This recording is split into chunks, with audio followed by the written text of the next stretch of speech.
শিবরাত্রি ব্রত ফাল্গুন মাসের কৃষ্ণপক্ষের চতুর্দশ তিথিতে যে ভয়ানক অন্ধকার রাত্রি হয় সেই রাতে শিবরাত্রি পালন করা হয়।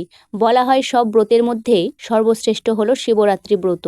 ব্রতের আগের দিন ভক্তগণ নিরামিষ খায়। ব্রতের দিন তারা উপবাসী থাকে। তারপর রাত্রিবেলা 4 প্রহরে 4 বার শিবলিঙ্গের পূজা করে। বাংলায় প্রচলিত ধারণা অনুযায়ী সাধারণ মেয়েরা ভালো স্বামী পাওয়ার আশায় শিবরাত্রি ব্রত পালন করে।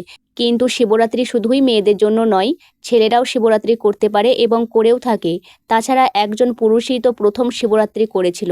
বলা হয় ওই রাত্রে যে ব্যক্তি উপবাস করে শিবের পূজা করে তার ওপর শিব খুব খুশি হয়। পুরাণ অনুযায়ী শিব নিজেই পার্বতীকে বলেছিলেন এই কথা।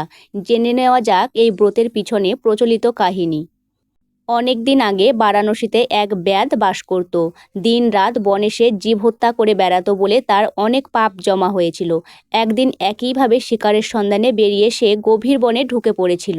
সারাদিন ধরে অনেক চেষ্টা করেও সে কোনো শিকার করতে না পেরে যখন বাড়ি ফেরার পথ ধরে তখন অনেক রাত হয়ে গিয়েছিল। সেই রাত ছিল ফাল্গুন মাসের কৃষ্ণপক্ষের চতুর্দশীর রাত। সারাদিন ধরে কিছু খেতে না পেয়ে এমনিতেই তার অবস্থা কাইল হয়ে গেছিল। তারপর এত রাত্রে কোথায় যাবে? আবার বাড়ি গেলেও তো ফাঁকা হাতেই যেতে হবে। কারোর জন্য কোনো খাবারও নিয়ে যেতে পারবে না। এই সব ভেবে সে আর বাড়ি ফিরবে না ঠিক করলো। তারপর হিংস্র পশুদের থেকে বাঁচতে কাছেই একটা গাছ দেখে সে তাতে উঠে পড়ল। সারা রাত সে ওইখানেই জেগে থাকলো। সেই গাছটা ছিল বেল গাছ। গাছের নিচে বহুকালের পুরানো একটা শিবলিঙ্গ ছিল। সারাদিনের কিছু না পাওয়ার কষ্টে ব্যাধের চোখের জল সেই শিবলিঙ্গের মাথার ওপর পড়ল। সঙ্গে তার হাতে নড়াচড়ায় কিছু শুকনো বেলপাতাও শিবলিঙ্গের মাথার ওপর পড়ল।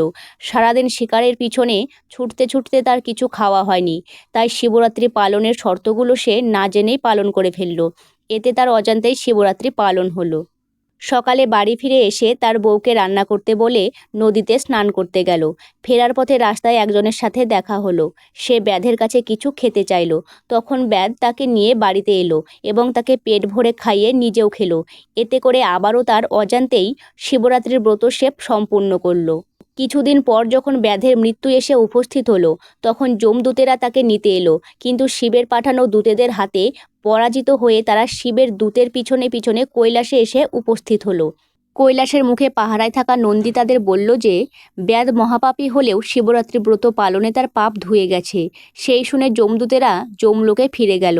তারা যমকে সব কথা খুলে বলল। তারা বলল, আজ থেকে এইসব মহাপাপীদের ওপর আপনার অধিকার যে রইল না। তখন যম তাদের বুঝিয়ে বলল, যে লোক শিব কিংবা বিষ্ণু ভক্ত, যে লোক শিবরাত্রি ব্রত করে বা বারাণসীতে মরে, তার ওপর আমাদের অধিকার থাকে না।